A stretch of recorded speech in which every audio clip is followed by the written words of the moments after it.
Welcome to Craving the Heat, where desire takes the lead and every story leaves you wanting more. Don't forget to like, subscribe, and share your thoughts in the comments and keep up with our latest naughty stories. I always prided myself on being a person who could handle anything life threw at me. My job as a marketing executive at one of the top firms in the city, my beautiful wife, Charlotte, and our young daughter, Lily, everything in my life seemed perfectly balanced. I thought I had it all under control. But when I first met Clara, that balance started to crack. Clara was the new client liaison at work, a role that required her to work closely with me on a high-profile project. At first, it was just business. We met in meetings, exchanged emails, and occasionally shared lunch when deadlines were tight. She was smart, driven, and strikingly beautiful qualities that drew me in more than I'd like to admit. But I was married, and I knew better than to let my thoughts stray. Or so I thought. Over the course of several months, Clara and I grew closer. The late nights at the office became more frequent, and soon those late nights started to turn into drinks after work. It started with small, innocent conversations, talking about life, our jobs, our passions. But with each passing day, I found myself drawn to her more and more. Her wit, her laughter, and the way she seemed to understand me in ways no one else did. I didn't realize it at the time, but I was walking a dangerous line. One night after another long day at the office, Clara and I ended up at a bar across the street. The conversation was flowing effortlessly, and before I knew it, we were the last ones left in the bar. Her hand brushed mine as she reached for her glass, and that small touch sent a spark through me, but I couldn't ignore. My heart raced, my mind clouded, and just as I was about to tell myself to leave, she leaned in. "I think we've had too many drinks," she said, her voice low but playful, her eyes locking onto mine. "Maybe we should call it a night." I agreed. But the moment felt charged, like something was about to happen. I paid the tab, and we both stepped outside into the cool evening air. I was drunk, yes. But it wasn't just the alcohol that had me off balance. It was the magnetic pull I felt every time Clara was near. We walked down the street in silence, neither of us knowing what to say, but both of us clearly aware of the tension between us. And then, before I even realized what was happening, she turned to face me, kissed me. It was slow at first, tentative, but then it deepened, more desperate, as though neither of us could stop. I should have stopped it. I should have pulled away, called a cab, gone home to my wife and daughter. But I didn't. I let it happen. We ended up back at my apartment that night. The door slammed shut behind us, and the rest of the world seemed to disappear. It wasn't supposed to be like this. Clara was my colleague, my client, someone I should have never crossed that line with. But in that moment, I didn't care. We spent the night together. It wasn't just the physical act, though that in itself was something I hadn't felt in years, not with Charlotte, not with anyone. It was the connection we shared, the way Clara made me feel like I mattered, like I was desired. It wasn't about love, but it felt real in a way that my marriage hadn't in a long time. I knew it was wrong, but I didn't stop it. The next morning, I woke up to Clara still lying beside me. Her hair spilled across the pillow, her face peaceful as she slept. I lay there staring at the ceiling, feeling the weight of what had just happened pressing down on me. What had I done? My mind raced with guilt. I was married. I had a family. But when I looked at Clara, I saw something I hadn't seen in a long time.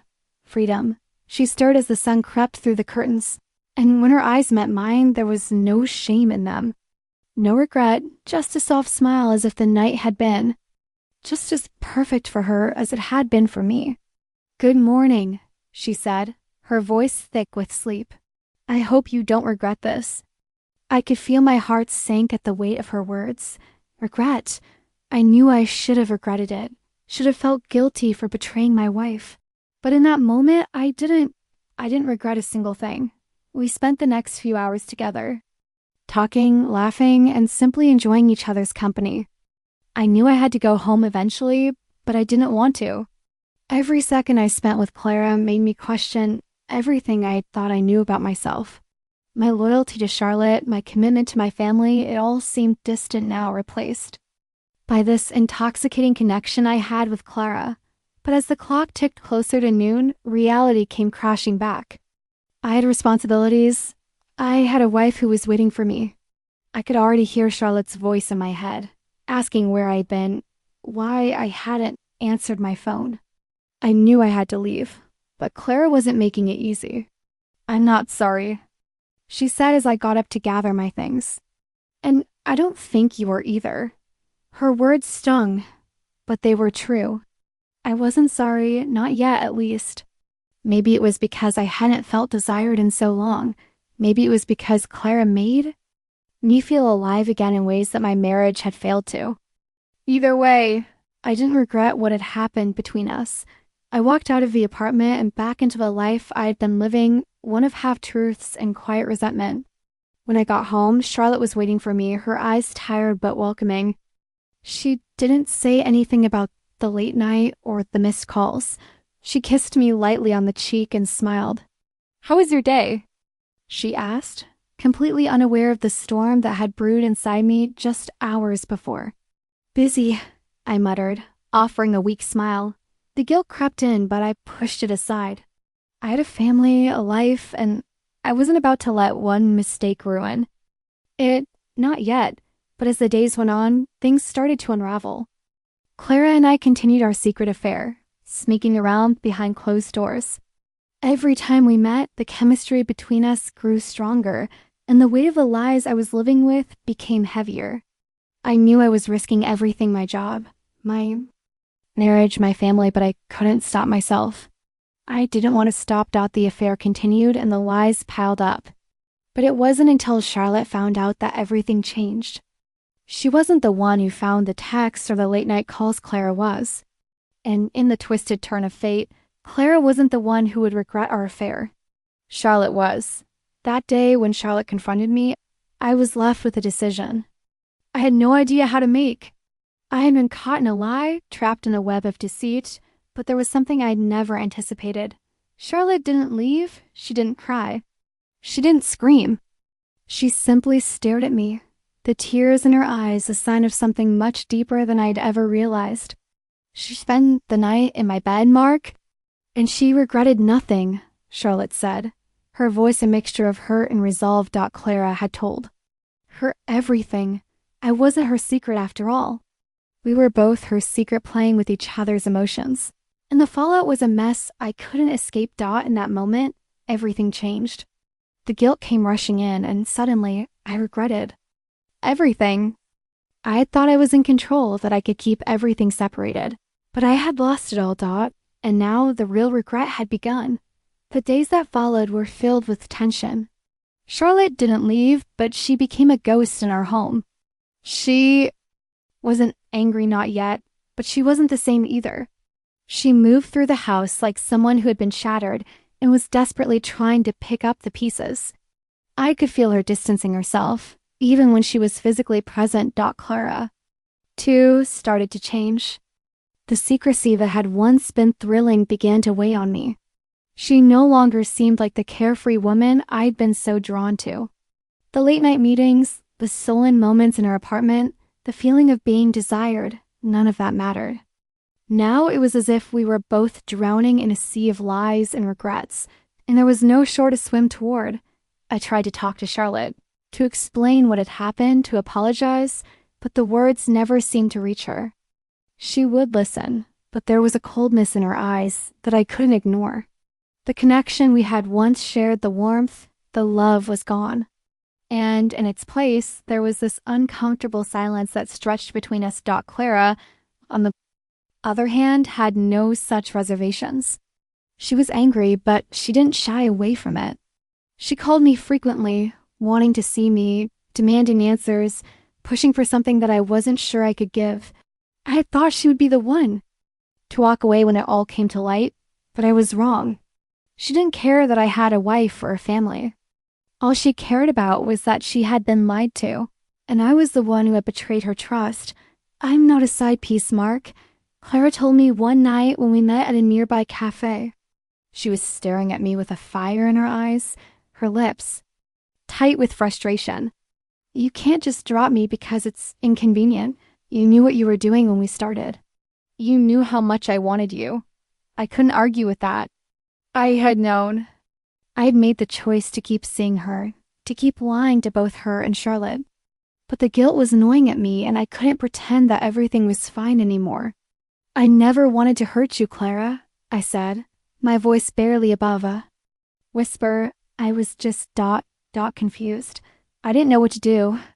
I thought maybe it would work itself out. Her eyes hardened, and for a moment, I saw the woman who had first captivated me, confident, assertive, and unafraid of what she wanted. But it wasn't the same anymore.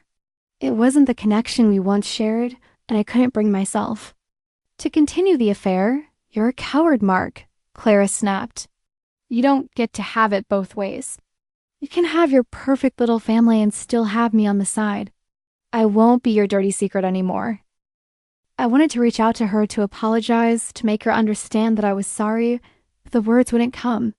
There was nothing I could say that would undo the damage we'd caused, not to her, not to Charlotte, and not to myself.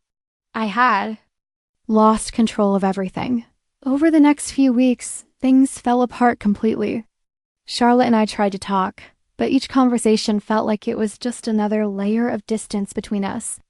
I tried to make things right, but Charlotte was no longer the woman I had once known.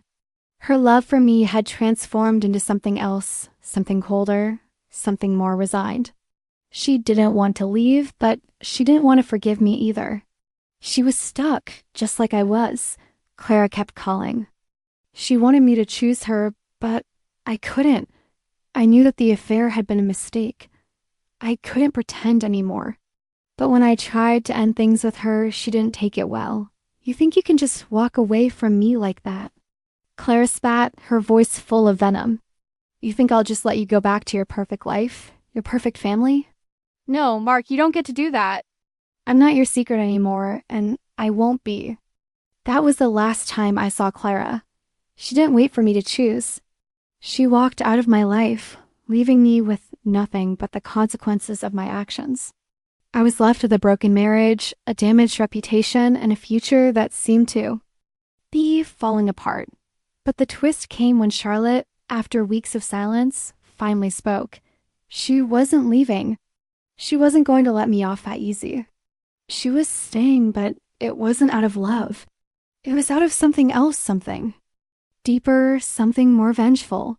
I'm not leaving, Mark, she said one night, her voice low, almost mechanical. I'm staying, but it's not for you. It's for me. I'm going to make sure you feel every ounce of regret you've put me through. Her words shocked me, but they made sense.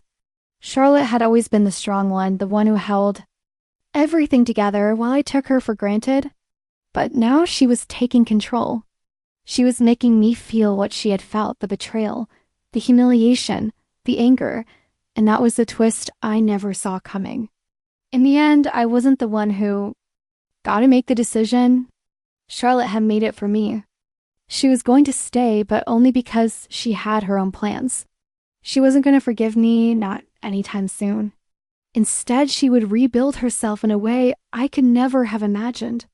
And by the time I realized what happened, it was too late. Clara's departure was the final blow. But Charlotte's quiet revenge was the true punishment. I had lost everything. The woman I had betrayed, the family I thought I had secured, and the control I thought I had over my life. And in the end, it wasn't just my secret that was exposed. It was my soul dot as the months went by. Charlotte and I lived in a strange kind of coexistence. The atmosphere in our house was thick with tension, each day feeling like a test. I tried my best to be present for her, to make things right, but I could see that something had changed.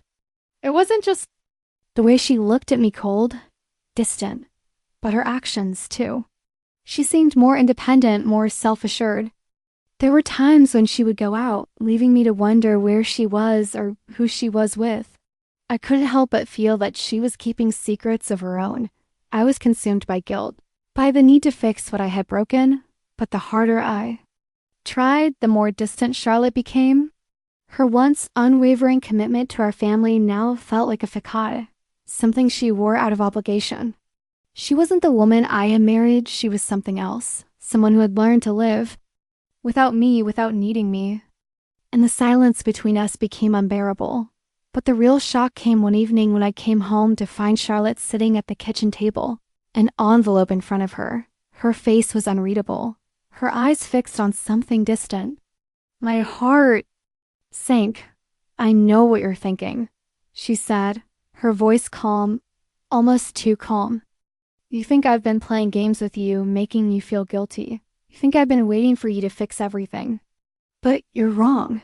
I stared at her, unsure of what she meant. "What are you talking about?" She slid the envelope toward me. "I've been working on something of my own. Something that you'll never see coming." I opened the envelope, feeling a knot tighten in my stomach as I saw the documents inside: legal papers, divorce filings, a settlement proposal. But it wasn't just about our marriage. No, this was bigger than that. It was a complete restructuring of everything I had once believed in. Charlotte had been planning her own exit strategy, her own way to reclaim what I had taken from her. And it wasn't just about leaving me. She had a plan to make sure that she came out on top no matter the cost. "You were right about one thing, Mark," she said, her voice cutting through the silence. "You didn't see this coming. But I've been working with someone who can help me build a new life. And you'll be left with nothing." The realization hit me like a punch to the gut. I had assumed I was the one who had betrayed her, that I was the one who had broken us. But in the end, it wasn't just me. Charlotte had been building her own escape, her own path to freedom. She'd been plotting, silently working behind the scenes. And I was the last to know. But the twist didn't stop there. The next day, as I tried to process the shock of Charlotte's revelation, I received an unexpected phone call. It was Clara, yes, the same Clara who'd been my affair, the one who had walked away angry and disillusioned. Her voice, though filled with hesitation, sounded oddly calm. "Mark," she said softly, "I know this is the last thing you probably want to hear, but I think there's something you need to know about Charlotte." Confused, I asked, "What do you mean? What about Charlotte?" Clara sighed, as if gathering the courage to speak. "Charlotte wasn't just working alone, Mark. She wasn't just planning her escape from you. She's been involved with someone else who's been part of her plan from the very beginning. And that person ...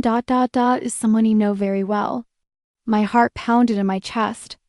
"Who?" I demanded. But before she could answer, I felt a chill crawl up my spine. The truth hit me hard when Clara finally spoke the name. "Thomas, your best friend." The words were a blur, spinning in my head as I tried to process the betrayal. Thomas, my closest friend? Charlotte's partner in this entire scheme? Clara's voice cracked. "I didn't know at first, but now I do." They've been working together for months. Mark, they've been planning this entire thing, the affair, the divorce, everything. And you were the pawn, the fool who never saw it coming. I felt my world tilt. I couldn't breathe. Everything I had believed about Charlotte, about our marriage, about my friendship with Thomas, crumbled before me. The betrayal was far deeper than I had imagined. It wasn't just an affair. It was a carefully orchestrated plan, executed with precision and manipulation. I sat there stunned, unable to move, unable to speak. My best friend, the person I confided in, had been involved with Charlotte all along. And now both of them were taking everything from me, my family, my reputation, my trust. I hung up the phone and sat there in silence, my mind racing. I couldn't undo the damage. I couldn't take back the lies, the manipulation, the betrayal. I had lost it all, and as I sat there, the final twist became clear. I had been living in a world of secrets for far longer than I realized. The woman I had loved, the man I trusted, both of them had been deceiving me, playing me for a fool. And now, as everything came crashing down, I was left to pick up the pieces of my shattered life.